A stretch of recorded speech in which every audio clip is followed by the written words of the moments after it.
friends, so today we are going to continue to solve problems with dollar bills and some cents as well. So this is what your worksheet looks like for today. Please attach your work if you can. We're going to work through some problems now.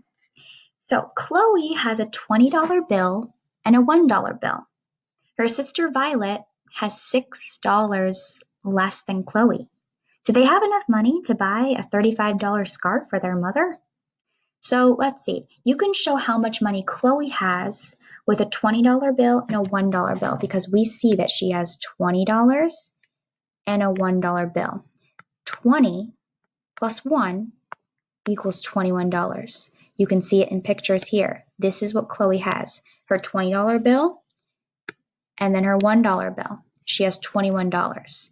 Now it says Violet has $6 less than Chloe. So that's 21 minus 6. And we see that here as well. $21 minus $6 equals $15. You can count back. You can show your work in your head or on paper using counters. But 21 minus 6 equals 15. We can show her money using a $10 bill and a $5 bill.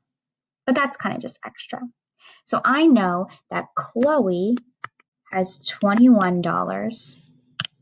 And I know that Miss Violet has $15.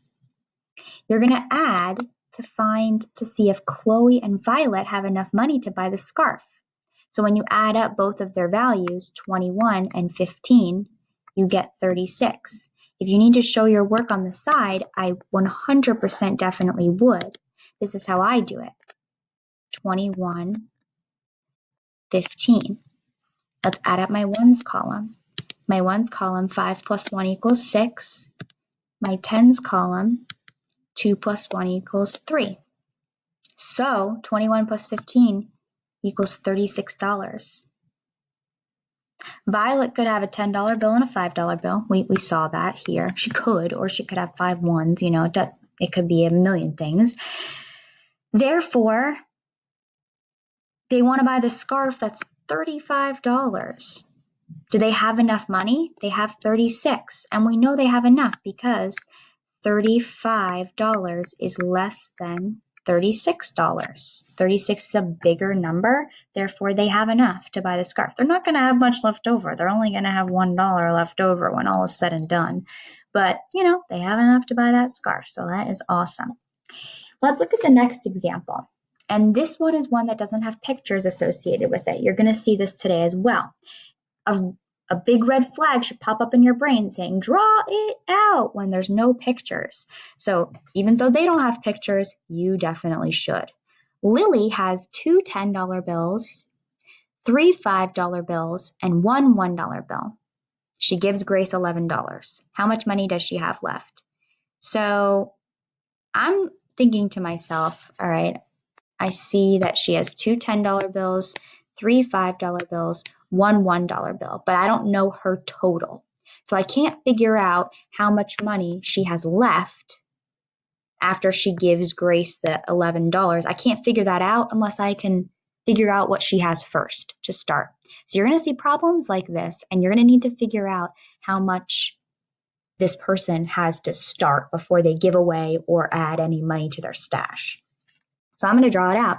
2 $10 bills, 3 $5 bills,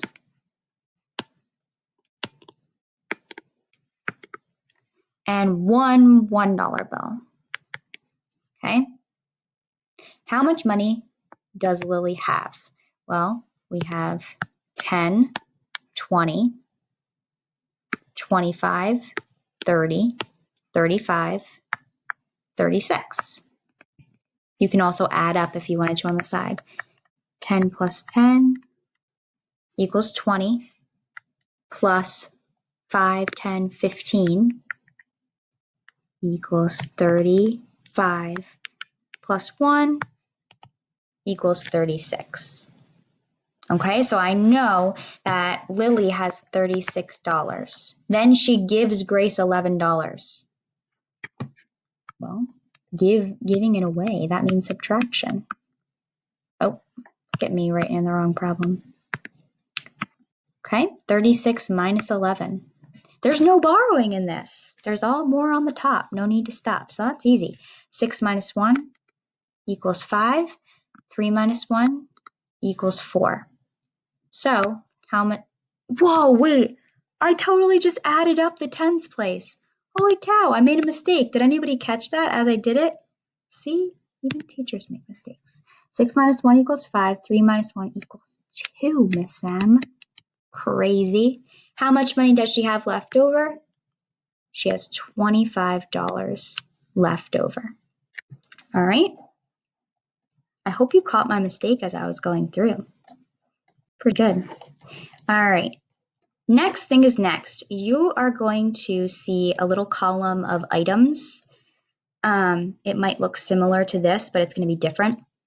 And then you're going to see some people, and they have certain amounts of money. What you're going to do is you're going to add up how much money the person has and see which item they can buy. Okay, so there'll be an item that has the exact same amount of money as they have, and that will be how you sort it. So we're just going to go through and find out how much each person has. So I see $1 bills here. So I see $1, $2, $3, $4. $4. And this is 25, 50, 75, 100. I know 100 equals a new dollar. So instead of writing $4, I'm actually going to write $5 because I actually have a new dollar. And then there's one extra quarter. Okay, so she has $5.25. Now I see this person has $1. I can always change it later if the cents go over 100. Notice how I only did that because the cents went over 100. 25 plus 25 equals 50, plus another 25 equals 75, plus another 25 equals 100. 4 quarters equal a dollar. $1, I see a quarter here, so that's 25. And then these are all nickels. So 25, 30, 35, 40, 45, 50, 51, 52, 53. Okay. Now I'm going to go to the next friend. She has $3 bills. I can change it later if I need to, if the cents go over 100. And I see a quarter here, so that's 25. I see 2 dimes, 35, 45, plus another nickel is 50. 45 plus 5 equals 50. 51, 52. $3.52. And this last friend has $2. Put my decimal point in the place. I see 2 quarters. I know 2 quarters, 25 plus 25 equals 50. Plus the dime, 50 plus 10 is 60. I see a nickel, 60 plus 5 equals 65. Plus 2 extra pennies equals 67. Okay, now I'm going to back it up just a little bit, and I'm going to see who can buy what. Now, if you need to draw your amounts on a different sheet of paper and do your addition with your cents, please do that. You're not going to get all 4. You're going to get like 2. And then I'm just going to draw a line to attach. So $5.25. What equals $5.25? Well, it's the bike. So I'm going to attach her to the bike. Then the next friend has $1.53. Well, the pear is $1.53, so he can buy that.